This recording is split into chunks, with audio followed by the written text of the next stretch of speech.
there are a lot of amazing creators in the Tesla and SpaceX space. And, I was really looking for a way to contribute to that.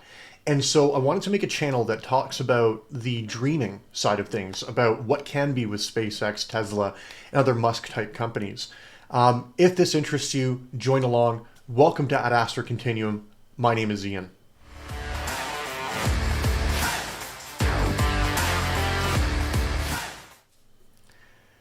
Now, before we dive in, I just want to say, first of all, I'm not an engineer. I'm just an enthusiast, just somebody who loves technology, wants to talk about this stuff.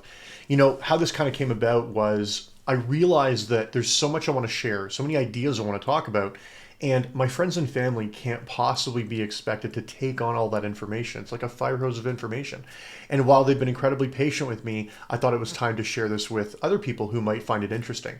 So while it's not supposed to be, an engineering level analysis of the companies, it's more of a conversation than anything else. Of course, none of this is financial advice, but what I want to do is I want to first lay out what my thesis is on these companies, or at least how I feel about them in this first episode, to sort of tell you a little bit about who I am and how I view things. And then once we get into the channel episodes, we'll get into more detail as well. Thank you so much for watching.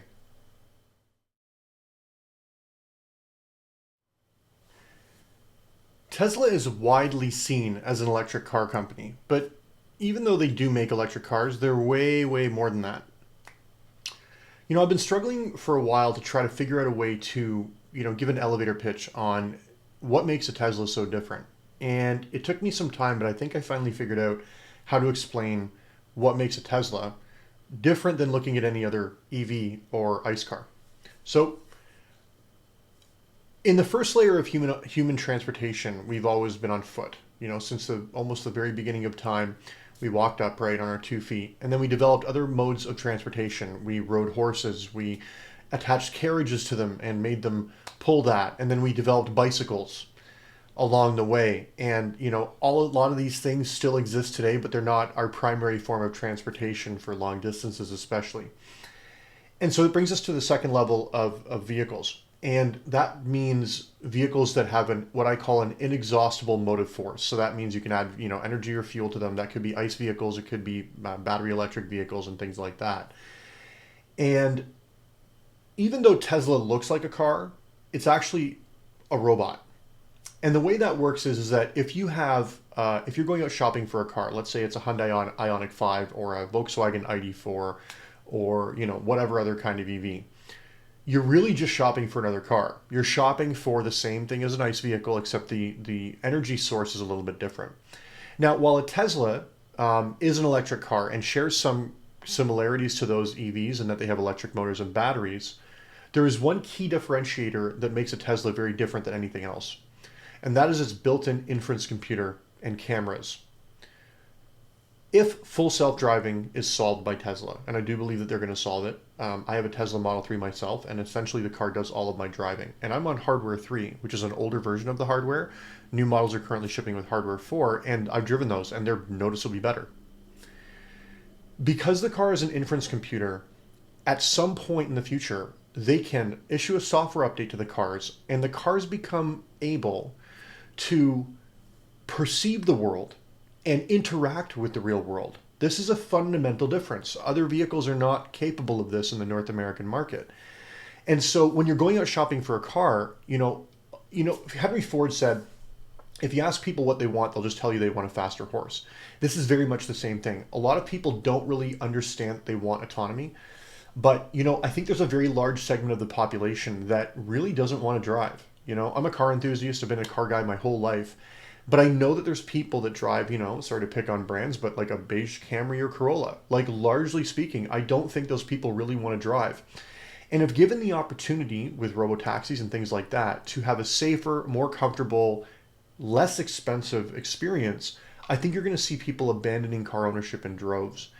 And so going back to my original point, what makes a Tesla different than any other vehicle is that at one point in the future, a software update should allow this vehicle to be fully autonomous. And that's something that other vehicles simply can't match. Now, that's what's different about Tesla. The other thing is that Tesla is also involved in humanoid robots, Optimus. We've seen the videos and stuff like that. This channel is going to dream a little bit about, what Optimus is going to bring to the table for the world. I believe it's the single biggest consumer product in human history, or it will be. And this channel is going to explore humanoid robotics a lot. So stay tuned for that. Let's move on to the next thing.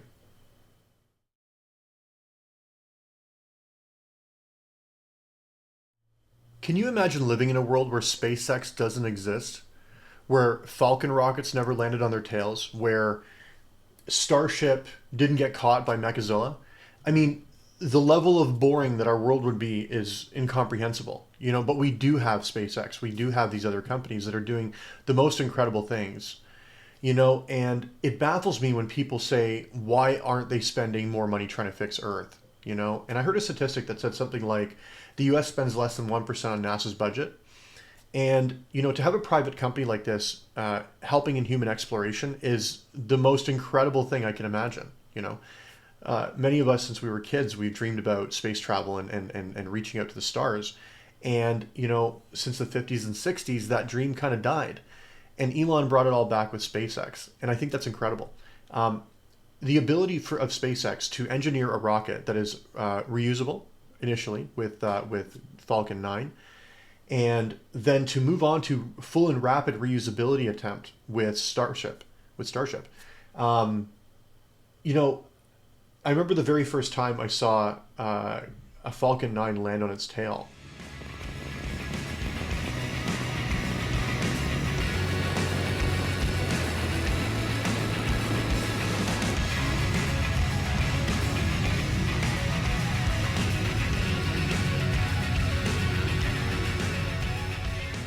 It was like an emotional experience. Like I felt it in my chest. And then I remember the first time I saw the two candles come down from Super Heavy with the dual sonic booms that come in. I mean, if you're not excited about this, I don't get it. I don't understand why we have to be fixated on that. So go back to, the original point is they say, why don't we spend more time fixing the Earth? The thing is that from Elon's perspective, we may at some point in the future lose the ability to launch into space. Human history is full of examples like this. The pyramids, for example. There's debate as to how they were made. They were made thousands of years ago, and yet we don't really have a consensus on how they were made. So there's things like that where we have to take the opportunity to do these things that we can now because they're possible. The other side of it is that an extinction level event, or an ELE, is inevitable at some point. Whether it's next year or next billion years, it's going to happen. Certainly when the sun goes supernova at some point. Now that's a super long distance in the future, I get that. But it goes back to the first point. So when there is an extinction level event on Earth at some point, if we don't have another base of operations like the moon and Mars, the chances of human survival are very low, of course. I mean, if it's an extinction level event, that means most of life on Earth is wiped out. And I don't think that that's a good thing. I think that we should, as Elon puts it, extend the dim light of consciousness in this vast darkness. Because to the best of our knowledge, we're alone here. We don't have any galactic friends yet. So operating within that principle, I think it's still a good idea that we make life multiplanetary. Now, when it comes to the technology side of things, SpaceX is innovating in many different ways. Aside from rapid reusability of rockets, they're also doing Starlink. And Starlink is a huge deal, right? Because Starlink, first of all, enabled rural areas to gain high-speed broadband internet, which is, these days essential. It's essentially almost a human right. And with the introduction of Starlink Mini, a manila-sized envelope router built into the dish, it makes it fully portable. As long as you can power it, you can have high-speed internet. And so this enables mountain communities and places that never had access to internet before to gain access to the world of commerce and other things that are on the internet. So what SpaceX is doing is world-changing, and I'm super excited to see what they come up with next. We're going to spend a little bit of time on this channel dreaming about what comes next with SpaceX. We've got a lot of ideas about life on Mars and the technology that's going to be born from that as well. So stay tuned for that. Let's move on to the next one. In case you don't know what Neuralink is, it's a device about the size of a quarter. It's got 64 strands, ultra-thin strands, thinner than a human hair. Each strand has 16 electrodes on it that are capable of reading neurons within your brain for a total of 1,024 connection points within the brain. Now, Neuralink promises to enhance and potentially fix a lot of really important human disabilities. The first product is called telepathy. The first patient, as they call him, P1, was Nolan Arbaugh, and he's been very public with his experience with Neuralink, and it's super remarkable. You should watch videos of this guy. He's controlling his MacBook with his mind. He's playing games, complex games like Civ 6, Civilization 6, just by thinking. Dylan was rendered a quadriplegic after a tragic accident. I believe it had to do with diving, and he has no feelings below his shoulders. And because of that, he has been incredibly reliant on his friends and family to do anything. And Neuralink has brought him a new level of independence that he couldn't have dreamed possible. And maybe in the future, we're all crossing our fingers, that there's further possibility for Neuralink to help Dylan even further. Which brings us to the next thing. So Neuralink is expanding the possibilities of what can be done through a BCI. And the next product is called Blindsight.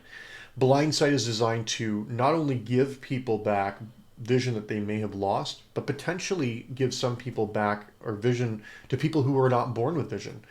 And then beyond that, we're talking about potentially installing separate Neuralink devices, maybe at the base of the spinal cord, where they've got a severed nerve or something like that. And maybe we can help people get out of a wheelchair and walk again. And so to me, Neuralink represents something really incredible for humankind, something that, there's a lot of people out there with a disability that never imagined that it could be fixed. And now on the horizon comes Neuralink with these ideas, and I'm just really rooting for them. Now, I'm not an expert in BCIs. For that, you'll have to turn to my friend Ryan Tanaka over at Neuropod. I'm going to put the link in the description below, but also this is where you can find him on X and on YouTube. I think we're going to tie this one up. Let's move on to the last section. So now that we've talked a little bit about Tesla, SpaceX, and Neuralink, there are a lot of other companies to talk about, particularly in the humanoid robotics space. And we will be talking about those in the future. But the other thing that this channel is probably going to focus on a little bit is the interconnection of all these technologies. When you look at the Musk companies overall, if you take a really high level overview, virtually every company can be applied on Mars. And so, even with Elon's recent foray into politics, this has Mars implications too. And we're going to talk about that in the future. In the meantime, this video is getting kind of long. It was supposed to be kind of short and give you a bit of an introduction, but here we are. So I'm going to end it now. And until next time, thanks for visiting Ad Astra Continuum. I'm Ian, and I hope you have a great day. Use your landing burn startup.